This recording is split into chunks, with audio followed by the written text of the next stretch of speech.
y voy a compartir en pantalla el PowerPoint del día de hoy, esperando que fluyan las diapositivas correctamente. Bueno, pues como vieron, este capítulo 8 está dedicado a Isaac Newton y déjenme, traigo el libro por si necesito consultar algo.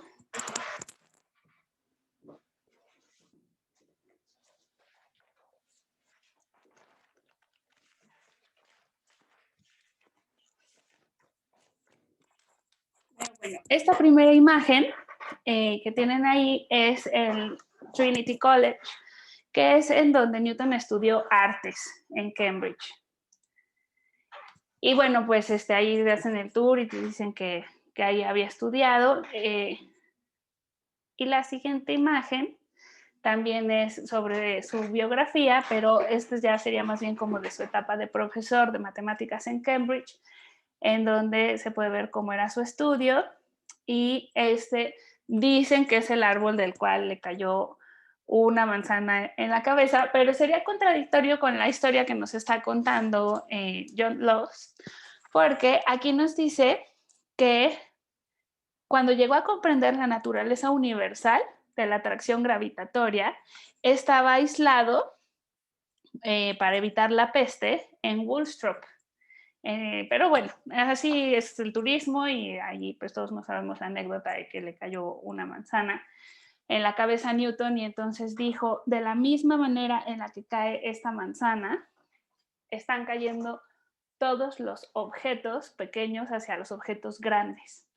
Y eso quiere decir que la luna se está cayendo hacia la Tierra y que los planetas se están cayendo hacia el Sol. Y eso es lo que dice la ley universal de la gravitación. Y lo que pasa es que sí, se está cayendo, pero no la llega a golpear porque se sigue cayendo y pues da toda la vuelta la luna a la Tierra. Esta imagen es de cuando entró a la Royal Society en 1672. Es más o menos para que nos hagamos una idea de cómo eran las reuniones de estos señores. Y vemos en una mesa al centro una demostración experimental. Una de las características de este siglo XVII y XVIII, bueno, de esos siglos, es que se hacían demostraciones públicas de los experimentos, primero en la Royal Society, pero también en la calle. Se sabe, por ejemplo, que se generaban rayos eléctricos de una orilla a la otra del río Támesis para que las personas pudieran observar los pues, controles, o sea, cómo se controlaba la electricidad en manos de los científicos. Y esta otra fecha que puse aquí es la fecha en la que Newton se hace presidente de la Royal Society y por supuesto pues se quedó más años, ¿no? Entonces no lo pongo como un periodo de inicio y final. Otra de las cosas que nos comentan en el capítulo pues es que es cuestionable la originalidad de los trabajos de Newton porque Hooke decía que pues a él se le había ocurrido primero la idea de que las órbitas de los planetas se podían describir con una ecuación que fuera inversamente proporcional al cuadrado de la distancia entre el Sol y el planeta. Y pues Newton después lo dijo y pues se adjudicó la originalidad de la idea. Lo mismo pasa con el cálculo infinitesimal. Hay una disputa entre Leibniz y Newton y les voy a poner un video que de verdad, o sea, me parece genial para no olvidar esta disputa. A ver si se abre el enlace. Oh, sí se abrió. Ahora me tienen que decir si se ve o no se ve. Creo que tengo que dejar de compartir el PowerPoint y compartir el internet. Vamos a ver si es cierto. Y me dice bocinas.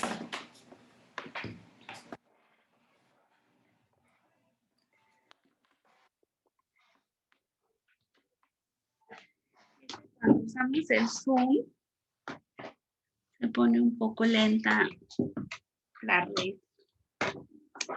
Sí, ya vi. Bueno, de cualquier manera, tienen ahí el enlace. Ah, miren, ya está jalando.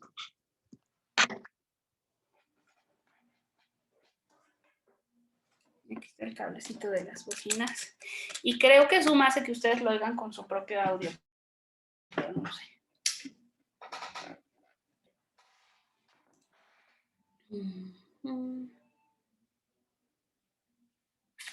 Es muy bueno. Si no funciona en un par de minutos, pues ya lo vamos a dejar.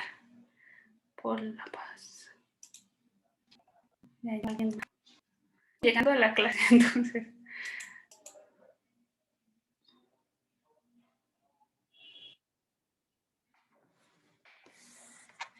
A ver, sí, si a las 7:15 no jalo, pues no jalo. Excelente video.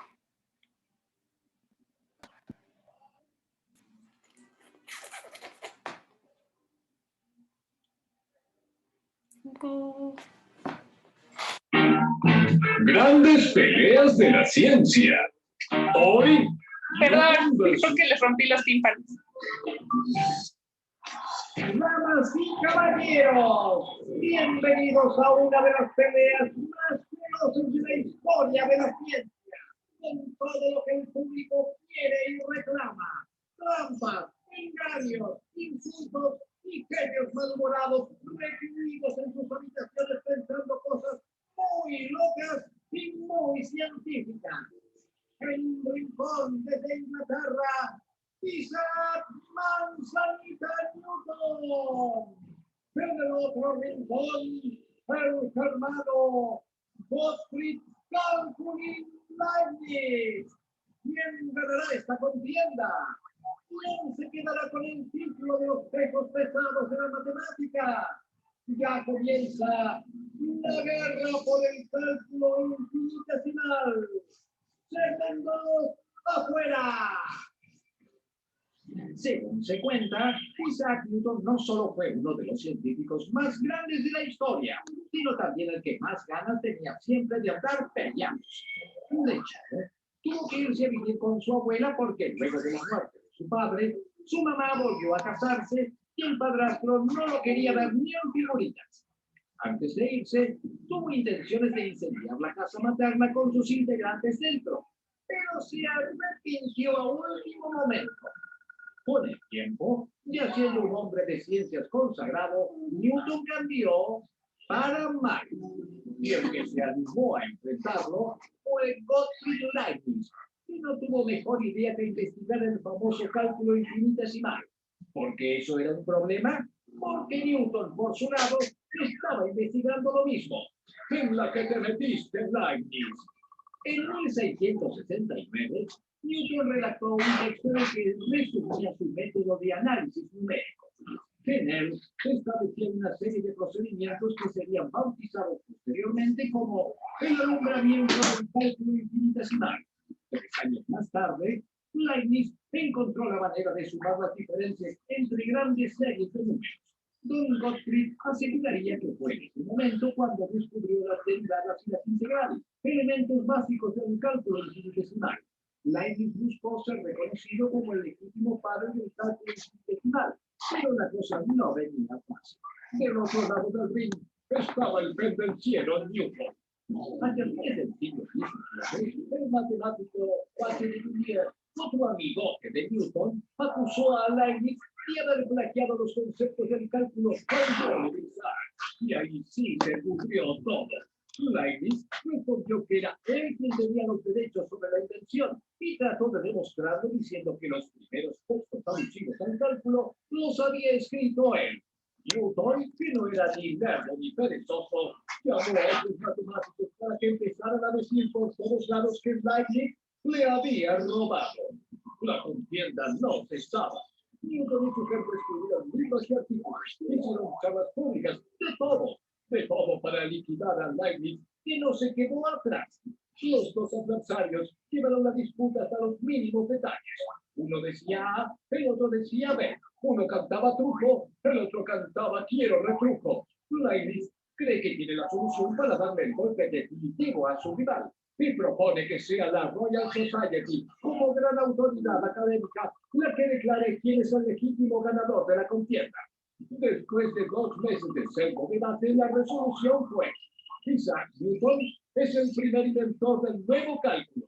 ¿Por qué pseudo debate? porque hacía muy poco, sin que Leibniz lo supiera, Newton había sido nombrado presidente de la Royal Society.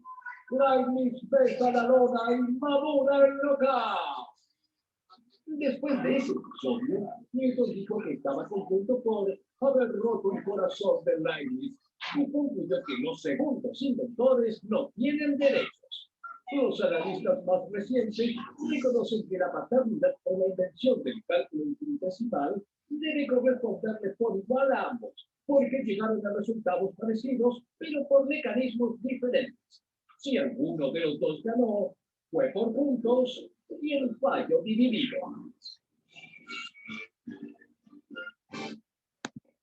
Muy bien. Bueno, ahora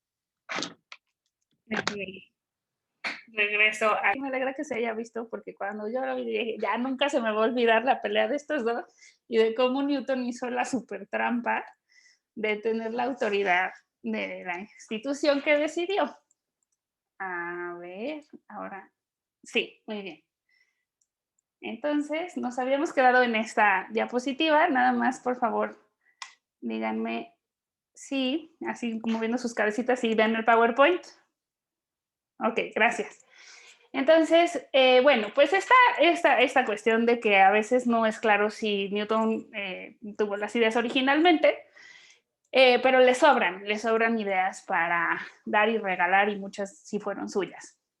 Uno de los aspectos que sí se menciona también en el capítulo sobre Newton, pues es que además de escribir sobre física, escribía sobre teología y alquimia. De hecho, se sabe que escribió muchísimo más sobre teología y alquimia que sobre física. Lo que pasa es que era muy inteligente y sabía cuáles eran los textos que tenía que presentar como científicos y cuáles pues reservaba para públicos más privados.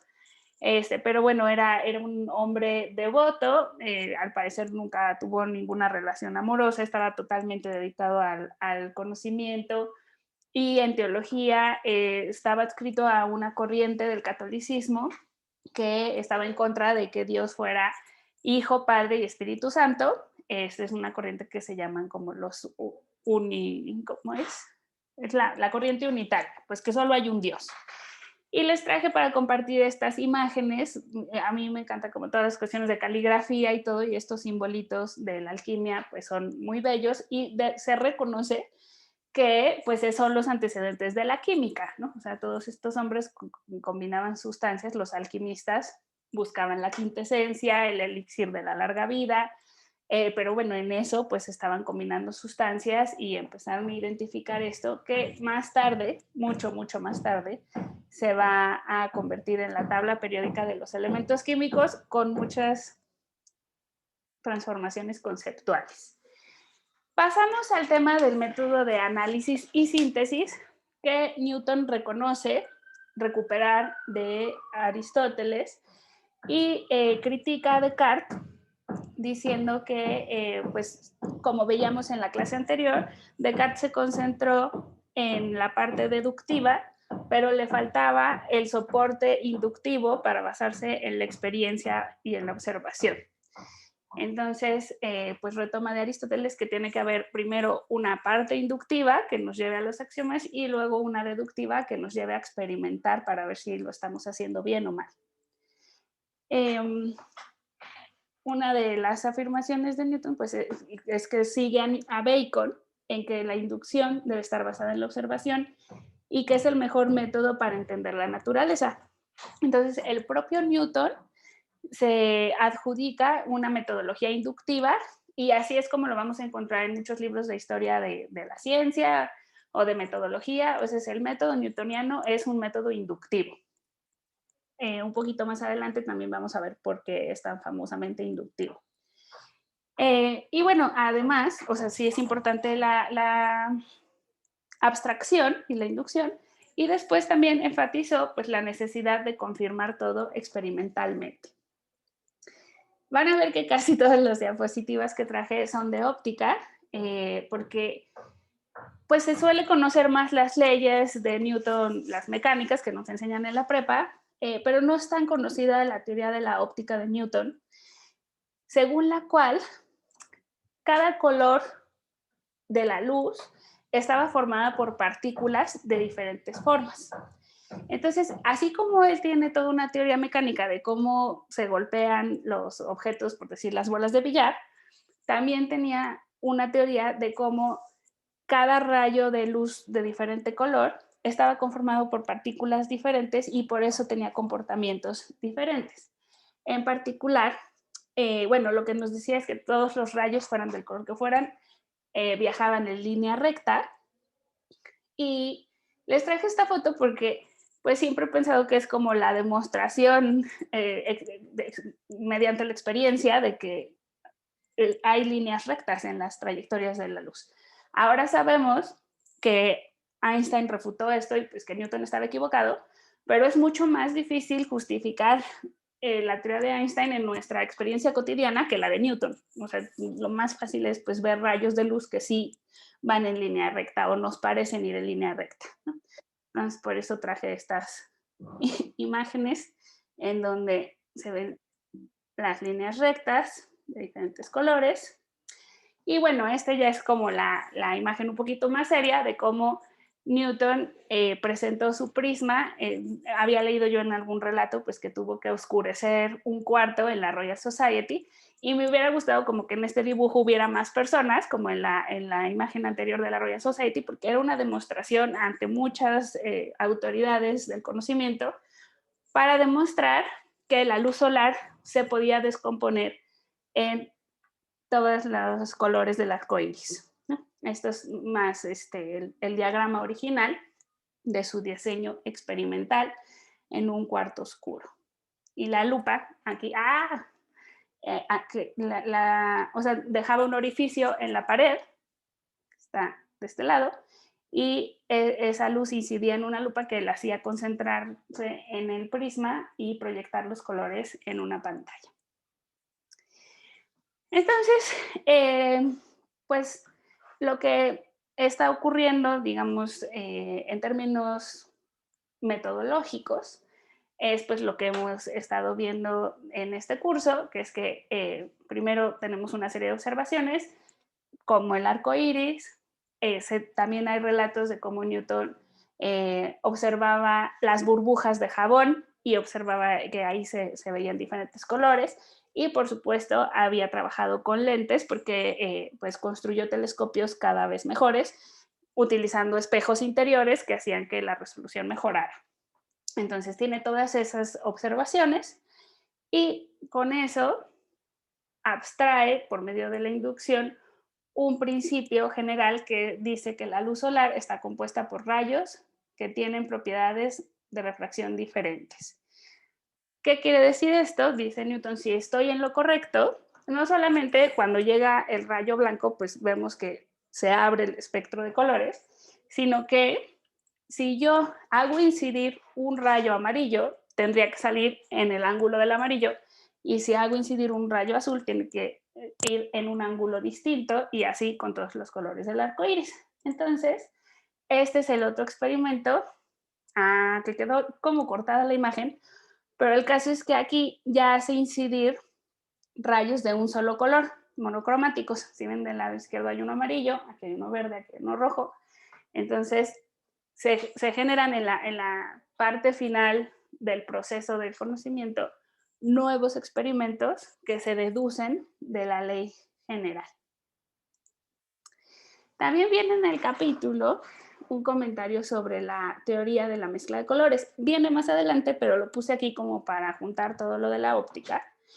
Y hay una afirmación como difícil de sostener empíricamente, nos dice el autor, y es que a cada color del círculo cromático le asigna un círculo que dice que es proporcional a la cantidad de rayos y que eso pues no lo podía justificar, y menos el hecho de que el tamaño de cada triangulito, bueno, cada rebanada del pastel, estuviera elegido por las octavas musicales siguiendo a Kepler. O sea, eso no, no se basa en ninguna observación, se basa en valores estéticos que tenían Kepler y Newton. Yo la mejor manera que puedo hacer de entender a Newton, porque de verdad lo he leído así en diferentes textos, y me costó entender algunas de las cosas que dice de la luz, porque en varias está equivocado, como por ejemplo eso de que las partículas sean de diferentes formas. Y bueno, haciendo un esfuerzo por entender a Newton aquí, yo quiero pensar que son como la cantidad de rayos que cabrían en un círculo. No sé si han visto que para cocinar espagueti hay unas palas que tienen un agujerito y el agujerito es la cantidad de espagueti que tienes que poner a cocer para una persona, ¿no? Entonces, yo digo que es así, o sea, este agujerito sería la cantidad de rayos que es proporcional al radio de este círculo. No sé si me estoy dando a entender con estos circulitos. El de naranja siempre va a ser de este tamaño, de este radio. El azul era más grande y ustedes pueden ver en el diagrama del capítulo como el círculo más grande es para el azul. Aquí en la siguiente diapositiva también se ve. O sea, el amarillo tiene poca parte del pastel, el azul tiene mucho más y los círculos son proporcionales a estas áreas. Y también les traje esta imagen porque aquí asocia cada uno de los colores con un símbolo alquímico, como pueden observar. Esto sí ya fue cuando estaba enloqueciendo. No lo hizo Newton, son unas imágenes bellísimas que encontré cuando busqué teoría de la mezcla del color. Pero sí me pareció pertinente compartirlas con ustedes porque me parece que son una muestra como de esta estética científica de la que se ven como contaminados los científicos y que construyen sus teorías buscando esta armonía matemática, música colorida, ¿no? Entonces, por eso sí los quise traer porque creo que refleja como las mentes de Kepler y de Newton. Y esta la traje porque probablemente algunos de ustedes en la primaria sí llegaron a hacer este experimento del disco de Newton. Se hace mucho con los niños y es para demostrar que si giramos suficientemente rápido el disco de colores, la apariencia es de que el disco es blanco. Este es el famoso disco de Newton y pues es otra demostración de que la mezcla de todos los colores no es el negro, sino el blanco. Es decir, todos los colores están contenidos en la luz solar. Bueno, ya pasando a temas más de filosofía de la ciencia, pues se plantean algunas discusiones metodológicas, algunas preguntas de cómo están procediendo los científicos. Y en ese sentido, pues nos dicen que según Newton, en la primera parte de la construcción del conocimiento, solamente se está haciendo inducción como si se tratara de generalizar en una enumeración de casos, ¿no? Veo que el planeta Tierra hace esto, Marte hace eso, Venus hace esto, entonces generalizo y digo todos los planetas giran en órbitas elípticas. Pero hay otras cuestiones que parece que tienen que ver más con la intuición y además con la creatividad, ¿no? Con esto que estamos comentando de las armonías musicales, pues no lo observaron en ningún lugar, o sea, tiene que ver con convicciones de cómo debe funcionar la naturaleza. Entonces, pareciera que nos hacen un poquito de trampa los metodólogos como Francis Bacon, Descartes, Aristóteles o Newton, cuando nos dicen que hicieron inducción nada más pues juntando un montón de casos y haciendo una ley. En realidad, pues parece que implica muchísimas otras habilidades llevar a cabo ese paso inductivo. Entonces, esta es la pregunta. ¿La inducción incluye intuición o solamente se trata de generalización por enumeración de casos? Realmente las leyes de Newton se pueden obtener por inducción de las leyes de Kepler, como él afirma. Newton tiene un relato en donde pone las 3 leyes de Kepler y dice que cada una de ellas lo llevó a un término de su fórmula de la gravitación universal. ¿Se acuerdan que la ley de la gravitación universal dice que la fuerza de atracción entre los planetas es proporcional a las masas de los dos planetas y dividido por la distancia al cuadrado y todo eso multiplicado por una constante. Entonces, cada parte, esas tres partes, la de arriba, la de abajo y la de la constante, Newton afirma haberla sacado de las leyes de Kepler. Pero hay un filósofo, en realidad era un físico, pero hizo mucha reflexión acerca de cómo se construía el conocimiento en la ciencia, que se llama Pierre Duhem, francés, y en 1906 escribió un libro que se llama La ciencia física y el experimento, y ahí tiene una sección en donde critica a Newton porque dice que si es verdadera la ley de la gravitación de Newton, en realidad las de Kepler tendrían que ser falsas. Y pues da muchísimos argumentos, pero yo solo me acuerdo de uno, y es que para Kepler todo debe girar en torno al Sol. Pero cuando Newton dice que la ley es universal, acepta que hay otros objetos que pueden estar girando en torno a otros centros y, por ejemplo, el hecho de que Júpiter tenga tantos satélites, tiene tantas lunas girando alrededor, pues sería contradictorio con las leyes de Kepler. Eso es una de las cosas que dice Duhem. Obviamente, pues esto no lo vamos a ver con detalle porque se llevaría una clase completa, pero sí les quería decir que este paso inductivo es una historia que nos cuenta Newton, pero que en realidad parece implicar un esfuerzo muchísimo más grande en encontrar estas leyes abstractas, universales y generales que él proponía. Otra pregunta crucial es la siguiente. ¿De dónde salen las hipótesis de la ciencia? ¿No? Ya veíamos la semana pasada que a Descartes le venían de unos sueños en donde los espíritus le hablaban. Y bueno, Newton afirmó que el centro del sistema solar era inmóvil y que desde ahí midió las distancias de los planetas y que eso era una hipótesis porque no la podía probar. Entonces, ¿de dónde sacan los científicos todas las cosas que no pueden probar? Cuando a Newton le preguntaban algo que de plano ya no sabía, decía, bueno, pues porque Dios lo quiso así, ¿no? Le decían, a ver, Newton, pero esto, ¿por qué así? Ah, pues porque Dios lo quiso. El único Dios que existe, así lo quiso.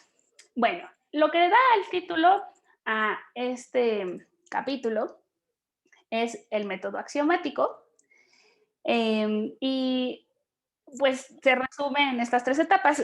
Un poquito el capítulo va interrumpiendo porque va metiendo ejemplos de los trabajos de Newton en medio, pero en esta diapositiva tenemos así como el extracto de las tres etapas del método axiomático de Newton, ¿no? Que él decía seguir.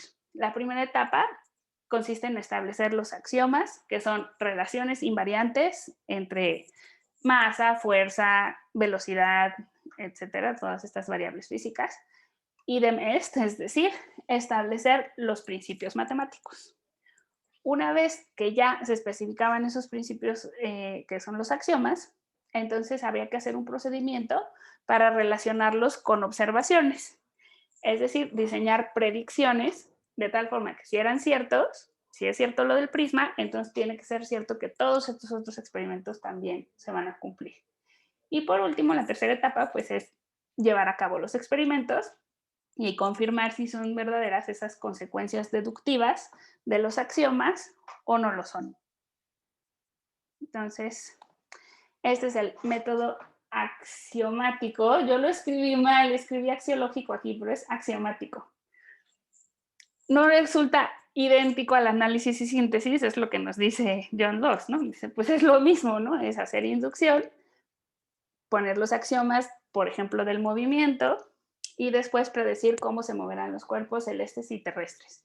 Esto lo puse en rojo porque Newton también es famoso por haber unificado la ciencia de la Tierra con la ciencia del cielo. Ya tenía fuentes de inspiración en los siglos anteriores. Giordano Bruno, sin duda, fue uno de los que ya decía que todos los objetos, si estaban en el cielo o estaban en la Tierra, se tenían que comportar bajo las mismas leyes. Pero Newton lo concretó. Escribió las leyes, escribió las fórmulas y dijo, ya no hay división entre el cielo y la tierra.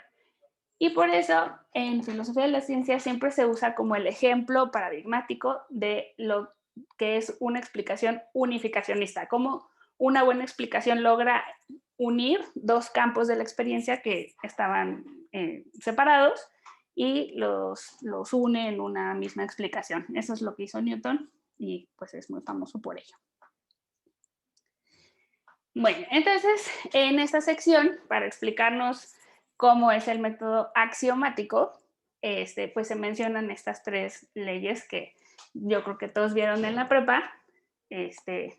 Sabemos que del SUA no el 100% de los alumnos vienen saliendo de la prepa, entonces puede haber pasado algún tiempo y de todas maneras pues está bien que las recordemos. La primera pues era la que veíamos que era igualita en Descartes, que nos dice que los cuerpos que están viajando en línea recta van a seguir viajando en línea recta a menos que les imprimamos una fuerza, y los que están quietos se van a quedar quietos a menos que les imprimamos una fuerza. Esa es la ley de la inercia. La segunda es que el cambio de movimiento, yo puse, realmente tendría que estar entre corchetes, lo que hoy llamamos aceleración, ese es el cambio de movimiento, es proporcional a la fuerza y se va a llevar a cabo en línea recta, porque así es como lo dice la primera ley, que los movimientos son rectilíneos y uniformes. Es decir, la luna tendría que seguir derechito su camino en línea recta, pero lo está desviando una fuerza, que es la fuerza gravitacional hacia la Tierra, que hace que se caiga. Pero si no, pues se tendría que seguir derecho. Y así todos los cuerpos del universo. Bueno, y la tercera y última ley nos dice que a toda acción corresponde una reacción de la misma magnitud, pero en sentido contrario. Esa era la que mejor entendían mis alumnos de física de prepa, porque ya, ¿no? O sea, yo les decía que hicieran videos para representarlas y pues tan fácil como que se empujan los unos a los otros y todos vemos cómo es así. Ya no les voy a poner la cumbia de Newton porque ya sería así de verdad repetir mi clase de prepa, pero sí búsquenla, por favor. Es muy buena la cumbia que tienen las 3 leyes de Newton. Bueno, este tema sí está un poquito más intenso, el del espacio absoluto y el tiempo absoluto. Lo primero que hay que decir es que a pesar de que tienen las mismas características de ser infinitos, ilimitados en el universo y que todo lo ocupan como Dios, porque así lo dice Newton en sus libros, a pesar de eso, el espacio y el tiempo son 2 conceptos separados para Newton, que en la física actual ya están entrelazados. Entonces, una vez me acuerdo que un físico nos explicó que cuando nos quisiéramos imaginar el espacio y el tiempo newtonianos, pensáramos en un escenario de teatro, en donde el espacio pues es el escenario y los cuerpos se mueven por ahí y sabemos que está transcurriendo el tiempo conforme se van moviendo. Es lo de más sentido común, igual que la luz viaja en línea recta, pues también es lo que tenemos en sentido común. Pero lo que ocurrió ahora con la física actual es como si llenáramos de telarañas todo el espacio que está en ese escenario y necesariamente, bueno, telarañas no, ¿vieron la película de Melancolía de Lars von Trier? Que sale una chica al principio así que la jalan como unas ligas súper extrañas. Bueno, pues haz de cuenta que llenamos de esas ligas el escenario y cualquier cuerpo que se quiera desplazar por allí va a modificar el espacio-tiempo. Esa es la visión de ahora de la relatividad.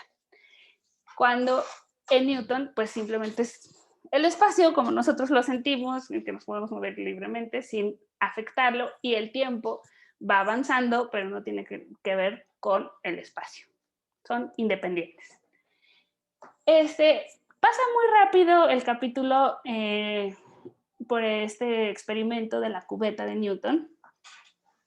Es un experimento que creo que solo Newton termina de entender completamente, pero sí les quiero contar de qué se trata, porque para empezar es una cubeta y aquí tradujeron como cubo y entonces pues pensamos en un cubo de 6 caras, pero lo que hizo Newton, y sí lo hizo, fue poner agua en una cubeta, colgarlo de una cuerda y girarlo. ¿Por qué sé que sí lo hizo? Porque tengo una tesista de filosofía de la ciencia que hizo su tesis sobre experimentos mentales y había incluido este ejemplo, y uno de los sinodales le dijo que no era un experimento mental porque Newton narraba Yo ya puse una cubeta, la colgué de una cuerda, le di vueltas y al girar me di cuenta de que el agua se apoya sobre las paredes dibujando esta especie de cono. Entonces no fue un experimento mental, claro que en algún momento fue mental porque lo tuvo que diseñar, pero después ya fue verdadero. Y el argumento de Newton es que esto demuestra que existe el espacio absoluto, porque para entender que el agua se acumule sobre las paredes de la cubeta, tenemos que tomar como punto de referencia el resto del espacio que está fuera de la cubeta. De la misma manera que para el sistema solar tomamos como referencia el sol y todo lo demás decimos cómo se mueve, pues aquí dice, para ver cómo se mueve el agua tenemos que hacer referencia al resto del espacio y ese espacio es absoluto e infinito. ¿Cómo le hace Newton para que le creamos? No sé, quizás también porque tenía mucho poder. Está súper difícil que esto demuestre la existencia del espacio absoluto, pero ese es su argumento, que con esto demostró la existencia del espacio absoluto e infinito. Ahora, respecto al tiempo, los que ya tomaron el curso del tiempo conmigo, pues saben que también dedicamos un buen tiempo a ver cómo es el tiempo en Newton, pero me pareció prudente presentarlo con esta distinción que se hace en el capítulo entre lo abstracto y la experiencia. En el campo de lo abstracto estarían los axiomas y también en el campo de lo abstracto estaría el tiempo divino o el tiempo absoluto y perfecto del que habla Newton, porque dice que es perfecto, es verdadero y que es infinito como Dios. Así están las citas. En cambio, la experiencia es vulgar, es necesariamente imperfecta, porque dice, por ejemplo, las personas miden la longitud del día, la duración del día, pero sabemos que no duran lo mismo los días en el invierno que en el verano, entonces hay muchas imperfecciones en las mediciones del tiempo y todo esto está en la esfera de lo que experimentamos, de lo vulgar, de nuestros instrumentos limitados y pues lo que hay que hacer es tratar de hacerlos cada vez mejores y por eso trabajo en hacer mejores telescopios y mejores relojes, ¿no? Pero más o menos esto podríamos decir. Entonces el tiempo absoluto sería este de acá, el abstracto y el perfecto, y luego pues ya lo que intentamos medir pues es el tiempo vulgar y Newton habla de ambos en sus textos. Bueno, ahora sí, para ir terminando, ya hacia el final del capítulo, vienen los principios regulativos, que pues sí he visto también en otros textos de metodología, así como que dicen, vamos a hablar del método científico, y pues ponen el de Galileo, el de Bacon, el de Descartes y el de Newton, y esto es a lo que llaman el método de Newton, que en realidad son unas reglas que él dice que rigen su trabajo. También esto está en la última parte de los Principia matemáticas. Y dice que él sigue estas reglas. Número 1, solo vamos a admitir causas suficientes. Esto se parece un poquito a lo que dice Occam en la Edad Media, ¿no? O sea, sí hay conceptos, causas, explicaciones que nos están sobrando y lo que podemos explicar lo mismo con 3 en vez de con 10 conceptos, pues entonces nos quedamos con 3, ¿no? Eso dice Occam. Y Newton también dice, bueno, vamos a utilizar la menor cantidad de causas posibles para explicar lo mismo, solo las suficientes, no necesitamos más. Número 2, a todos los efectos les vamos a asignar las mismas causas. Las manzanas, las lunas, las mareas, todas esas cosas están cayendo por la misma causa que es la gravedad. Entonces vamos a agrupar como los mismos grupos de fenómenos y les vamos a asignar la misma causa. Y la tercera la puse en rojo porque es la regla inductiva más bestial que se le haya ocurrido a alguien y que había que ser Newton y tener un ego de su tamaño para decir lo siguiente. Las cualidades que yo, Newton, he encontrado en los cuerpos en mis experimentos deben estimarse como cualidades universales de todos los cuerpos del universo infinito. O sea, nada más así. Eso es inducción. Todo lo que yo he visto se replica en el resto del universo. Entonces, por eso Newton siempre es recordado como un inductivista, ¿no? Y bueno, por último, pues nos dice que los axiomas son verdaderos y que no deben incluir imaginaciones. Cosa que muy elegantemente el autor pues pone en duda porque meten estas cosas de la música, más la alquimia, más Dios, más todo lo que tenía Newton en la cabeza. Pero bueno, lo cierto es que intenta establecer ecuaciones y que sean verdaderas en todo el universo y pues que intenta que ya en esas ecuaciones por lo menos no se vea todo el embrollo que lo llevaron, ¿no? Hasta allí. Entonces creo que esta era ya la última diapositiva, así es. Tenemos 10 minutitos por si tienen algún comentario. Déjenme, detengo la grabación y stop recording.